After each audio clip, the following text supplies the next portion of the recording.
Hello Aries, welcome to my channel. My lovely Aries, welcome. Kung nasaan ka man ngayon Aries, gusto kong batiin ikaw na good morning, good afternoon, good evening. Welcome back sa channel ko.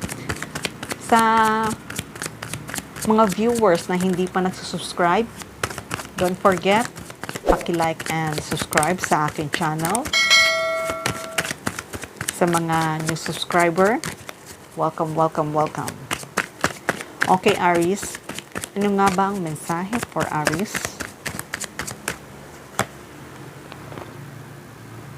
Queen of Wands, Three of Pentacles, Four of Wands,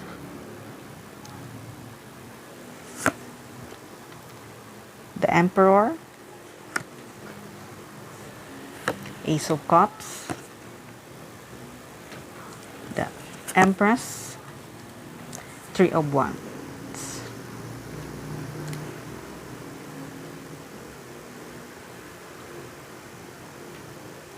Okay, Aries.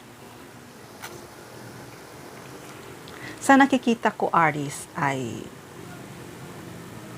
may bago kang makikilala.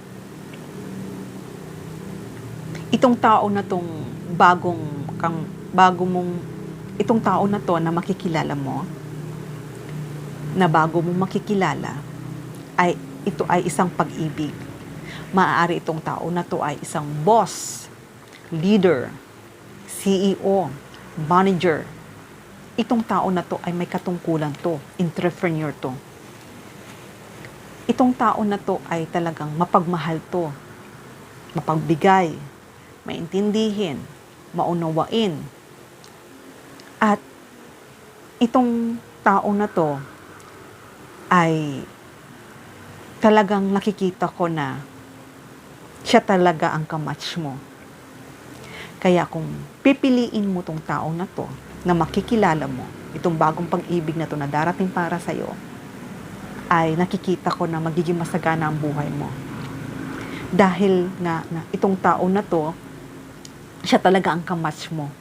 Siya talaga ang couple mo. Dahil itong tao na to, ay nakikita ko na mabait ito para sa'yo. Kasi nakikita ka niya na napaka-attractive mo. Talagang kakaiba ka. Kakaiba ka sa mga lahat na nakilala niya.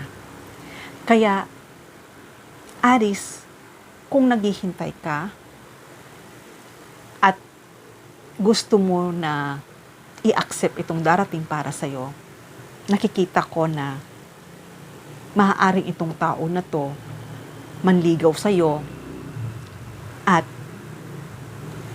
mag-propose ito para sa'yo. At nakikita ko rin na itong proposal na to ay mauuwi sa marriage. At hindi lang yun, magiging masaya ka dito. Magta-travel kayong dalawa na magkasama, maaaring sa ibang bansa. Dahil itong tao na to, yun nga ang sabi ko, entrepreneur to, manager to, may kaya ito sa buhay, kaya niyang ibigay sa iyo ang lahat. Hindi lang material, kundi totoong pag-ibig. Itong tao na to, ang pagmamahal nito para sa iyo ay totoo. Pero sa nakikita ko ay maaaring mag-doubt ka kung siya na nga ba talaga or maghanap ka pa ng iba. Pero itong pagda-doubt mo to ay nakikita ko naman ay mag-e-end na. Kasi iisipin mo, kasi itong tao na to ay ititreat ka nitong parang queen. Maaaring hindi ka na magtrabaho para mag-manage ka na lang at tulungan mo na lang siya sa kanyang business. Pero sa nakikita ko kasi nagda-doubt ka kasi na kung gusto mong bitawan na ang career mo or mag-focus ka na sa love life mo. Pero Aries, sa nakikita ko naman ay talagang kung ano man yung dinadoubt mo, nakikita ko naman na ay itong tao na to ay gusto mo rin. Kaya, kung ano man yung nagdadalawang isip ka, alam ko ay makakapagdesisyon ka din. Dahil nakikita ko, pipiliin mo to. Pipiliin mo ang pagmamahal. Pipiliin mo na magkaroon ka ng masayang pamilya. At alam ko naman itong tao na to ay hindi ka pababayaan dahil sinabi ko nga sa'yo, magiging masagana ang buhay mo sa tao na to. Mahal na mahal ka nitong tao na to. At kayo talagang dalawa ang para sa isa't isa. Kaya kung iniisip mo na itong tao na to na nagugustuhan ka ay hindi ka magiging masaya, sinabi ko sa'yo, umaapaw ang pagmamahal nito para sa'yo. Magiging masaya ang pagsasama niyong dalawa. Magiging masaya ang familyng bubuuhin mo at bubuuhin yung dalawa. Kaya Aries, itong tao na to na kung nakilala mo man to o kung nanliligaw na to sa'yo, nakikita ko naman na itong tao na to ay sincere ito para sa'yo. Basta nakikita ko na magpupropose ito sa iyo, magpupropose ito sa iyo at mauuwi ito sa marriage. Ikakasal ka ito sa taong ito.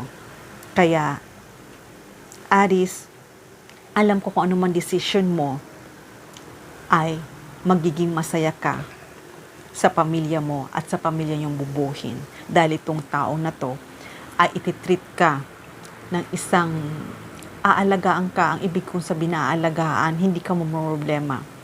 Talagang napaka-responsableng taong ito na talagang puro pagmamahal ang ibibigay nito para sa'yo. Dahil itong tao na to ay talagang masayang kasama at magiging maayos at stable ang buhay mo dito. Pero nasa sayo pa rin yan, Aries, kung tatanggapin mo itong offer nito sa itong tao na to. Dahil mararamdaman mo naman sa sarili mo kung siya na talaga ang para sa'yo o kung siya na talaga ang makakasama mo. Kaya Aries, itong tao na to ay mahal na mahal ka at nakikita ko ay magiging masaya ang buhay mo sa taong ito. Okay, Aries, hanggang dito na lang muna ang mensahe na to. Love and peace. Mwah.